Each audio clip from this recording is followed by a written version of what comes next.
నమస్తే welcome to our channel. TDP అధినేత నారా చంద్రబాబు నాయుడు రంగంలోకి దిగారంటే వ్యవస్థలు ఎలా పరుగులు పెడతాయో ప్రత్యేకించి చెప్పాల్సిన పని లేదు। అంతేనా ఆయా రంగాల్లో నూతన వరవడులు కూడా ఇట్టే మొదలైపోతాయి। తెలుగు నేల ఉమ్మడి రాష్ట్రంగా ఉన్నప్పుడు ఐటీలో హైదరాబాద్ను చంద్రబాబు ఏ రీతిన అభివృద్ధి చేశారో ప్రత్యేకంగా చెప్పాల్సిన పని లేదు కదా। ఇప్పుడు ఏపీని చంద్రబాబు జెట్ స్పీడ్తో పరుగులు పెట్టేలా చేస్తున్నారు।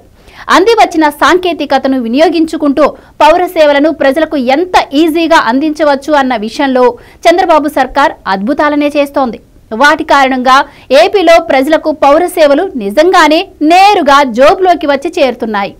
దాదాపుగా 150కి పైగా పౌర సేవల కోసం రాష్ట్ర ప్రజలు ఏ ఒక్క ప్రభుత్వ కార్యాలయానికి వెళ్లాల్సిన అవసరమే లేని రీతిలో చంద్రబాబు సర్కార్ వినూత్న చర్యలను చేపట్టింది। అందులో భాగంగానే వాట్సాప్ గవర్నెన్స్ అనే ఓ కొత్త పేరును చంద్రబాబు సర్కార్ దేశానికి పరిచయం చేసింది। ఈ విషయంలో ఏపీని చంద్రబాబు దేశానికే ఆదర్శంగా నిలుపుతున్నారు। వాట్సాప్ గవర్నెన్స్ లో భాగంగా ఏపీ ప్రజలకు చంద్రబాబు సర్కార్ ఏకంగా 153 పౌర సేవలను అందించనుంది। ఈ జాబితాలోని సేవల కోసం రాష్ట్ర ప్రజలు ఏ ఒక్క ప్రభుత్వ కార్యాలయానికి వెళ్లాల్సిన అవసరమే లేదని చెప్పాలి। కేవలం సర్కారు అందించే ఓ వాట్సాప్ నెంబర్కు అర్జీ పెట్టుకుంటే అదే వాట్సాప్ నెంబర్ నుంచి నిర్ణీత వ్యవధిలోగా దరఖాస్తు చేసుకున్న వాట్సాప్నకు సదరు పౌర సేవకు సంబంధించిన పత్రం వచ్చి చేరుతుంది। అయితే ఇలా వాట్సాప్ ద్వారా వచ్చే సర్టిఫికేట్లకు చట్టబద్ధత ఉంటుందా అన్న దిశగాను ఆలోచన చేసిన చంద్రబాబు సర్కార్ ఆ దిశగా ఎలాంటి చర్యలు చేపట్టాలన్న దానిపై కసరత్తు చేస్తోంది। ఇలా వాట్సాప్లో జారీ అయ్యే సర్టిఫికెట్లకు తప్పనిసరిగా చట్టబద్ధత ఉండేలా చర్యలు చేపట్టాలని ఇప్పటికే అధికార యంత్రాంగానికి చంద్రబాబు దిశానిర్దేశం చేశారు కూడా।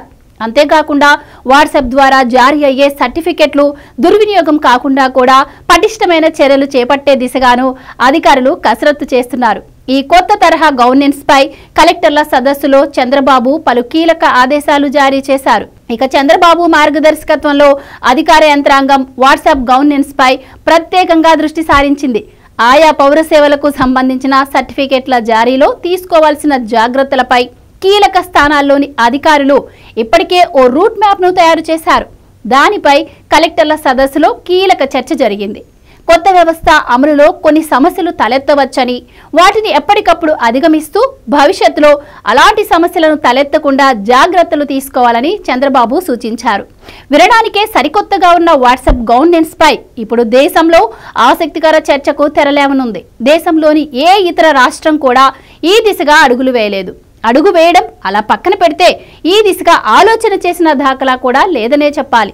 ఫలితంగా వాట్సాప్ గవర్నెన్స్ విషయంలో ఏపీ దేశంలోనే అన్ని రాష్ట్రాల కంటే ముందుంది। అసలు ఈ రేస్లో ఏపీ మినహా మరే రాష్ట్రం లేదనే చెప్పాలి।